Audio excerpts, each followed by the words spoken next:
سے لے کر اب تک آپ حضرات کئی ایک نعت پاک، ایک اچھی نظامت نقیب اہل سنت سے اور ایک اچھا خطاب، عمدہ خطاب مفتی صاحب قبلہ سے سماعت فرمائے۔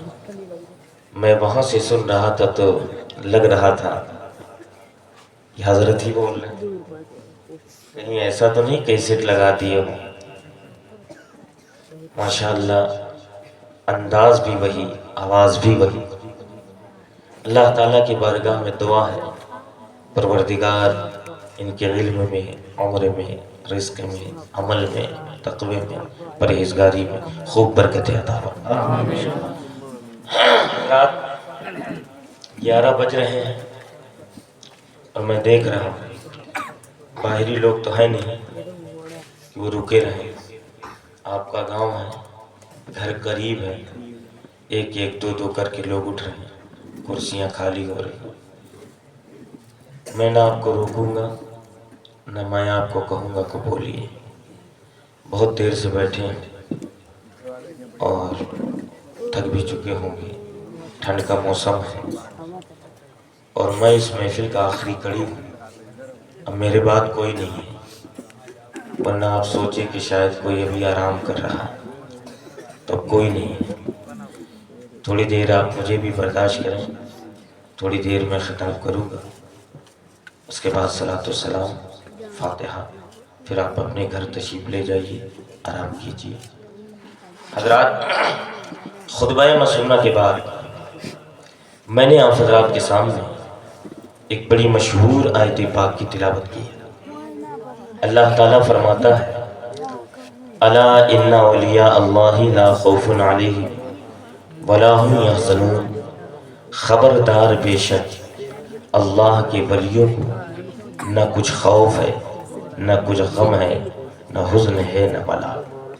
اللہ کے ولی بے خوف، اللہ کے محبوب بندے یہاں بھی بے خوف ہیں اور آخرت میں بھی بے خوف ہوں گے۔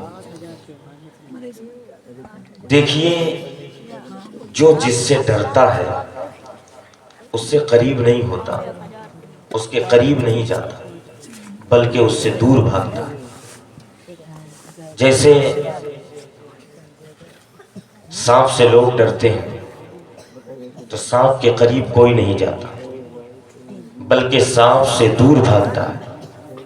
لوگ آگ سے ڈرتے ہیں تو آگ میں کوئی نہیں جاتا، آگ سے لوگ دور بھاگتے ہیں۔ پانی سے ڈرتے ہیں تو کوئی دریا اور سمندر میں بلا ہنر کے چھلانگ نہیں لگاتا بلکہ دور بھاگتا ہے۔ درندے سے ڈرتے ہیں تو لوگ درندوں سے قریب نہیں ہوتے بلکہ دور بھاگتے ہیں۔ جو جس سے ڈرتا ہے اس کے قریب نہیں جاتا بلکہ اس سے دور بھاگتا ہے، مگر اللہ کا ڈر ایسا ڈر ہے جو جتنا ڈرتا ہے اتنا ہی وہ اللہ سے قریب ہو جاتا ہے، اتنا ہی وہ اللہ سے قریب ہو جاتا ہے، اللہ کا محبوب بندہ بن جاتا ہے۔ حضرات دیکھیے رات کا وقت ہے، چاند نکلا ہوا ہے، کوہرا کی وجہ سے چاندنی آپ تک نہیں پہنچ رہی، سورج غروب ہو چکا ہے، سورج پردے میں ہے۔ جب صبح کا وقت ہوگا تو یہ سورج نکلے گا اور جب نکلے گا تو ذرات کو روشن کرے گا، زمین کو روشن کرے گا، شجر و حجر کو روشن کرے گا۔ جب شام کا وقت ہوگا پھر پردے میں جائے گا، جانے کے بعد چاند کو چمکاتا ہے، ستاروں کو چمکاتا ہے، جب نکلتا ہے تو ذرات کو چمکاتا ہے، زمین کو چمکاتا ہے، شجر و حجر کو چمکاتا ہے، کائنات کو چمکاتا ہے۔ لیکن جب شام کو غروب ہوتا ہے تو چاند کو چمکاتا ہے، ستاروں کو چمکاتا ہے۔ جب تک میرے مصطفیٰ تشریف نہیں لائے تھے کبھی میرے آقا حجاب عظمت میں رہ کر حجاب عظمت کو چمکایا، کبھی عرش پر رہ کر عرش کو چمکایا، کبھی آدم کے پشت میں رہ کر آدم کو چمکایا، کبھی نوح کے پشت میں رہ کر نوح علیہ السلام کو چمکایا، کبھی ابراہیم علیہ السلام کے پشت میں رہ کر ابراہیم علیہ السلام کو چمکائی۔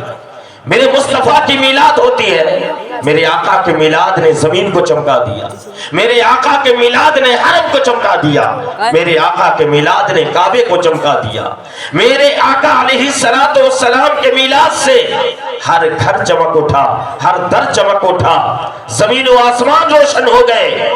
اس کے بعد 40 سال کے بعد میرے آقا صلی اللہ تعالی علیہ وسلم جب اعلان نبوت فرماتے ہیں تو میرے آقا نے ابو بکر صدیق کو چمکا دیا، فاروق اعظم کو چمکا دیا، عثمان غنی کو چمکا دیا، مولا علی کو چمکا دیا۔ 23 سال میرے مصطفیٰ صحابہ کرام کو چمکاتے رہے، صحابہ کرام کی جماعت بناتے رہے۔ اس کے بعد میرے نبی کا وصال پاک ہوتا ہے۔ آج بھی میرے آقا اپنے روضہ پاک میں رہ کر کے اولیاء اللہ کی جماعت بنا رہے ہیں، اولیاء اللہ کو چمکا رہے ہیں، علماء کو چمکا رہے ہیں، غوث کی جماعت بنا رہے ہیں، ابدال کی جماعت بنا رہے ہیں۔ میرے مصطفیٰ اولیاء کی جماعت بنا کر کے، علماء کی جماعت بنا کر کے، جہاں جس کی ضرورت ہوتی ہے میرے نبی وہاں پر اسے بھیج دیا کرتے ہیں۔ نعرے تکبیر، نعرے رسالت، جشن غریب نواز کانفرنس، نعرے تکبیر۔ کسی کو مسند ارشاد پر فائز فرماتے ہیں، کسی کو مسند فقر پر فائز فرماتے ہیں۔ جہاں جس کی ضرورت ہوتی ہے میرے مصطفیٰ وہاں اس کو بھیج دیتے ہیں۔ اسلام بچانے کی جب ضرورت پڑی ہے تو میرے مصطفیٰ نے اپنے لال امام حسین کو کربلا بھیجا، اور جب اسلام پھیلانے کی بات آئی ہے تو امام حسین رضی اللہ تعالیٰ عنہ کے نسل سے، انہی کے اولادوں میں سے، انہی کے بیٹے غریب نواز کو ہندوستان بھیجے۔ المختصر سرکار غریب نواز رضی اللہ تعالیٰ عنہ تشریف لے آئے، اور کچھ اس انداز میں آپ سے گفتگو کروں کہ آپ سنیں اور رکے رہیں۔ سرکار غریب نواز رضی اللہ تعالیٰ عنہ آئے نہیں بلکہ بھیجے گئے ہیں۔ سبحان اللہ کہہ لیں۔ غریب نواز سرکار آئے نہیں بلکہ بھیجے گئے ہیں۔ کون بھیجا؟ میرے مصطفیٰ نے بھیجا۔ سرکار غریب نواز جب تشریف لے آئے، مدینہ شریف سے ہندوستان کی طرف رخ کیا، ہندوستان کا سفر کیے، مدینہ شریف سے لے کر اجمیر تک راستے ہی میں آپ کی صورت کو دیکھ کر، آپ کی سیرت کو دیکھ کر، آپ کے اخلاق کو دیکھ کر، آپ کے کردار کو دیکھ کر، آپ کی عادت کو دیکھ کر ایک تو نہیں بلکہ 1650 خاندان کلمہ پڑھ کے مسلمان ہو گیا ہے۔ 1650 خاندان راستے ہی میں کلمہ پڑھ کے مسلمان ہو گئے۔ سرکار غریب نواز رضی اللہ تعالیٰ عنہ جب آپ لدھیانہ اور پٹیالہ کے بیچ میں جب پہنچے، جنگلات سے آپ کا گزر ہو رہا تھا، رات کا وقت ہوتا ہے، آپ اپنے مریدوں سے فرمایا کہ یہیں ہم قیام کرتے ہیں۔ سرکار غریب نواز رضی اللہ تعالیٰ عنہ آپ وہیں قیام فرما ہوتے ہیں۔ عشاء کا جب وقت ہوتا ہے، غریب نواز سرکار جب عشاء کی نماز پڑھاتے ہیں، آپ نے دیکھا ہوگا جب امام عشاء کی نماز پڑھاتا ہے تو قرات بآواز بلند کرتا ہے، یعنی قرآن بآواز بلند پڑھتا ہے۔ مقتدی جو ہوتے ہیں خاموشی کے ساتھ وہ پیچھے اس قرات کو سنتے ہیں، قرآن کو سنتے ہیں۔ تو غریب نواز سرکار جب عشاء کی نماز میں آپ قرآن کی تلاوت کرتے ہیں، قرآن پڑھتے ہیں، تو بازو ہی میں ہزاروں لوگ آگ کی پوجا میں مشغول تھے، آگ کی پوجا کر رہے تھے۔ جب ان کے کانوں میں قرآن کی آواز پہنچتی ہے تو وہ لوگ اپنے کام کو چھوڑ دیتے ہیں، چھوڑ کر آتے ہیں، آ کر قریب کھڑے ہو جاتے ہیں۔ غریب نواز سرکار قرآن پڑھ رہے ہیں، قرآن کی تلاوت کر رہے ہیں، اور وہ لوگ سن رہے ہیں۔ غریب نواز کا کھڑا ہونا ان لوگوں نے دیکھا، غریب نواز کا رکوع کرنا ان لوگوں نے دیکھا، غریب نواز کا سجدہ کرنا ان لوگوں نے دیکھا۔ قاعدے میں بیٹھتے ہوئے غریب نواز کو دیکھے، اور اس کے بعد جب غریب نواز سرکار نماز سے فارغ ہوتے ہیں، سارے لوگ قریب ہوئے اور ہونے کے بعد کہتے ہیں بابا آپ جو پڑھ رہے تھے ایک بار اور پڑھ دیجئے۔ کہتے ہیں نا بابا آپ جو پڑھ رہے تھے ایک بار اور پڑھ دیجئے۔ اور میرے سرکار غریب نواز اتنا خوبصورت قرآن پڑھتے تھے، جب نیشا پور مدرسے میں جب غریب نواز سرکار دین حاصل کر رہے تھے تو جانتے ہیں بچوں نے استاد سے شکایت کی ہے کہ معین الدین حسن جس کمرے میں آرام کرتے ہیں، جس کمرے میں رہتے ہیں، جس जिस हुजरे में रहते हैं रात भर चिराग जला के रखते हैं, रात भर उनका कमरा रोशन रहता है, रात भर उनके कमरे में उजाला रहता है, तेल की कमी है, गुर्बत का जमाना है, मोइनुद्दीन हसन रात भर चिराग को जलाते हैं। उस्ताद ने कहा जब कमरे में रोशनी हो, जब कमरे में उजाला हो तो हमें खबर करना। जैसे ही कमरे में उजाला फैलता है, रोशनी फैलती है, बच्चे दौड़कर उस्ताद के पास गए। जाने के बाद कहा चलिए हुजूर देखिए मोइनुद्दीन हसन चिराग जला के रखे हैं, पूरे कमरा जो है पूरा कमरा रोशन है, पूरे कमरे में उजाला है। उस्ताद जो है आते हैं, आने के बाद क्या देखते हैं, देखने के बाद कि पूरा कमरा रोशन है, पूरे कमरे में उजाला है,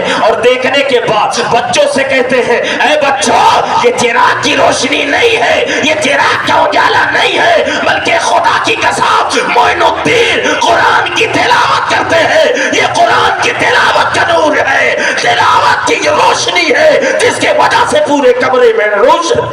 नारे तकबीर, जश्न गरीब नवाज, हिंद के राजा, हिंद के राजा, नारे तकबीर।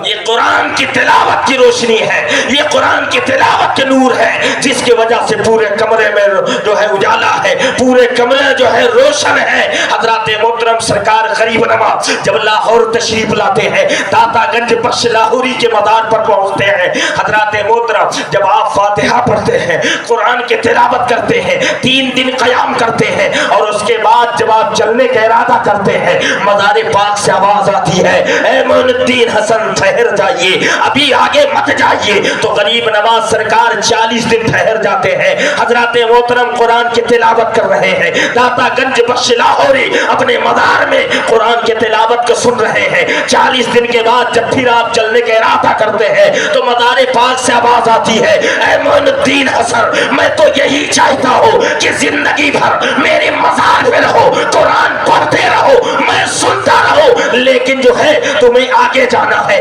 बहुत काम करना है, इस्लाम की शम्मा रोशन करना है, इसलिए मैं अब नहीं रोकूंगा, बल्कि आगे जाओ और इस्लाम की तबलीग करो, इस्लाम की शम्मा रोशन करो। तो गरीब नवाज बहुत ही खूबसूरत कुरान पढ़ते थे। हमें उनके गुलामों में कितने ऐसे लोग हैं, कारी खुर्शीद साहब अगर कुरान की तिलावत कर दे हकीकत में आप सुनते रह जाएं। हजरत मोहतरम ऐसे ऐसे कारी है कि अगर पढ़ दे तो हजरत मोहतरम रूह जो है एकदम मामूर हो जाए, रूह जो है एकदम खुश हो जाए। हजरत मोहतरम तो सरकार गरीब नवाज कितना खूबसूरत पढ़ते रहे होंगे, हम और आप इसका अंदाजा नहीं कर सकते। अल मुख्तसर लोगों ने कहा कि बाबा आप जो पढ़ रहे थे उसे एक बार और पढ़ दीजिए। तो गरीब नवाज सरकार ने कुरान की चंद आयतें और पढ़ते हैं, चंद आयतें और तिलावत करते हैं। उसके बाद जो है जब खामोश होते हैं उन लोगों ने कहा बाबा जो आपने पढ़ा है उसे एक बार और पढ़ दीजिए,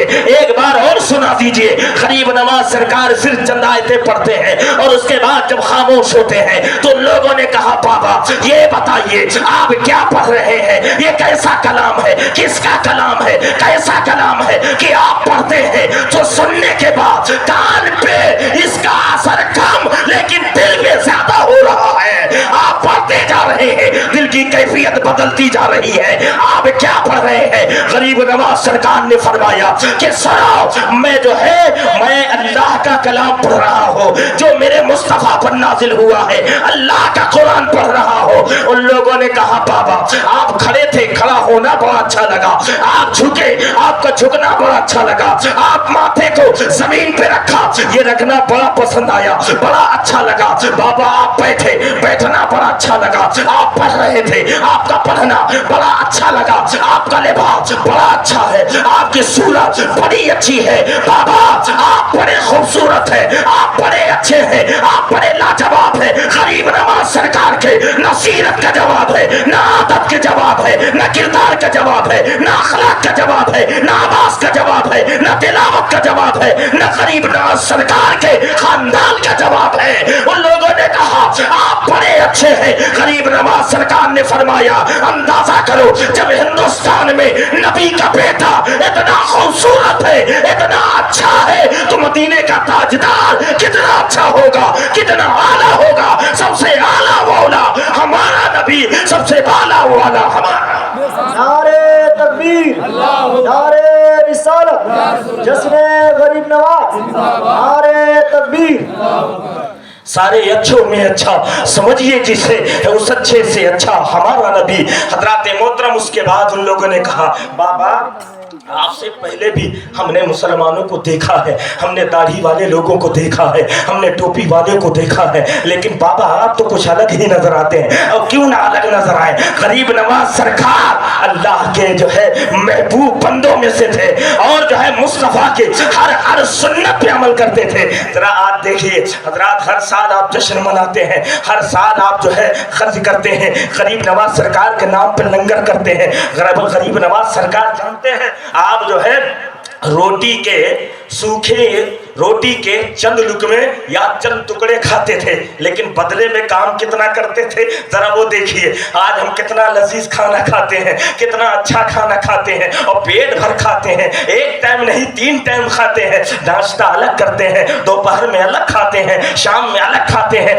बीच में भी कुछ कुछ खाते हैं। लेकिन गरीब नवाज सरकार सूखी रोटी के चंद लुकमे या चंद टुकड़े खाते थे, बदले में काम क्या करते, दिन भर रोजे रखते, रात भर शब्बेदारी करते, कुरान के तिलावत करते, नवाफिले पढ़ते और उसके बाद जब सुबह होते तो आप दीन की तबलीग फरमाते, दीन के जो है इशाअत करते। हजरत मोहतरम गरीब नवाज सरकार आप जो है रात भर नवाफिले पढ़ते, चंद लुकमे खाते, रात भर शब्बेदारी करते, कुरान की तिलावत करते, दिन में रोजे रखते, मुजाहिदे करते, रियासतें करते, आप तबलीग फरमाते। लेकिन हजरात आज हम है नाश्ता पेट भर खाते हैं, दोपहर में पेट भर खाते हैं, शाम को पेट भर खाते हैं, लेकिन फजर भी गायब है, जोहर भी गायब है, असर भी गायब है, मगरिब भी गायब है, इशा भी गायब है और इस ठंड के मौसम में कितने लोगों का जुमा भी गायब है, जुमा भी गायब है। हजरत ने जुमला कहा तालीमात गरीब नवाज पर जो है अमल करें, सुने, पढ़ें और अपने उलमा से करीब हो और देखें। हजरत गरीब नवाज सरकार से मोहब्बत फरमाते। एक बात मैं और बता दूं, गरीब नवाज सरकार जब आ रहे थे ना तो जितने मज़ारात मिले हैं सब पर हाजिरी देते हुए आ रहे थे। जो औलिया किराम हयात ज़ाहिरी में थे उनसे मुलाकात करते हुए आ रहे थे। एक शहर में जब आप दाखिल हुए तो आपने फरमाया यहाँ एक अल्लाह के वली हैं, मैं उनसे मुलाकात करूँगा। लोगों से जब पूछा गया तो लोगों ने बताया कि नहीं यहाँ कोई नहीं और एक अल्लाह के बंदे हैं तो वो तो गोशानशी होकर रहते हैं, यानी अंदर अपने आप को बंद कर रखा है। 1-2 नहीं 24 साल हो गए, वो ना किसी से मिलते हैं ना उनसे कोई मिलता है, वो अंदर हो करके गोशानशी होकर अल्लाह की इबादत में मशगूल है। आप उसके बाद सुने और उसके बाद चल पड़े। आप जैसे ही उनके दरवाजे पर पहुंचे क्या देखते हैं, अल्लाह के वली दरवाजा खोलकर खुद ही दरवाजे पे खड़े इंतजार कर रहे हैं। सुभान अल्लाह, खुद ही दरवाजे पे खड़े इंतजार कर रहे हैं। गरीब नवाज सरकार तशरीफ ले गए, आंखों ही आंखों से गुफ्तगू हुई और उसके बाद गरीब नवाज सरकार ने उनसे पूछा तुम्हें खल्के खुदा की खिदमत करना चाहिए, लोगों के बीचों में आना चाहिए, लोगों के जो है मामलात को देखना चाहिए, अपने आप को गोशा नशी क्यों कर ली हो? उन्होंने कहा हुजूर एक वजह से। कहा वो कौन सी वजह है? तो उन्होंने कहा एक मेरा मुरीद था, एक चाहने वाला था, उसने मुझे दावत दिया, मैं उसके जो है घर गया, नया घर बनवाया था और उसमें खिड़की दरवाजे बड़ा अच्छा लगवाया था। मेरी नज़र जब खिड़की पर पड़ी, दरवाजे पर पड़ी तो मैंने अपने उस चाहने वाले से, अपने उस मुरीद से मैंने कहा ये बताओ खिड़की किसने बनाया है, ये दरवाज़ा किसने बनाया है, कितने में बना है, कितना खर्च आया है? मैंने जब उससे पूछा उसने जवाब दिया फला ने बनाया, इतना खर्च खिड़की में आया, इतना खर्च दरवाजे में आया है।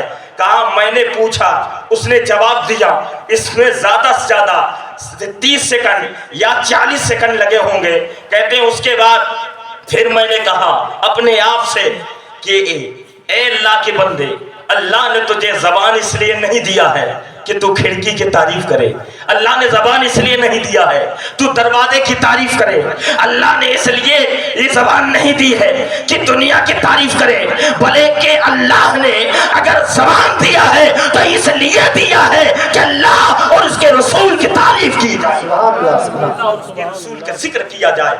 हज़रात आज हम और आप अपनी अपनी ज़बान का अगर जायज़ा लें तो देखिए सुबह से शाम तक हम क्या क्या बोलते हैं। کیا کیا جو ہے کہاں کہاں کس کی برائی کس کی غیبت کرتے ہیں.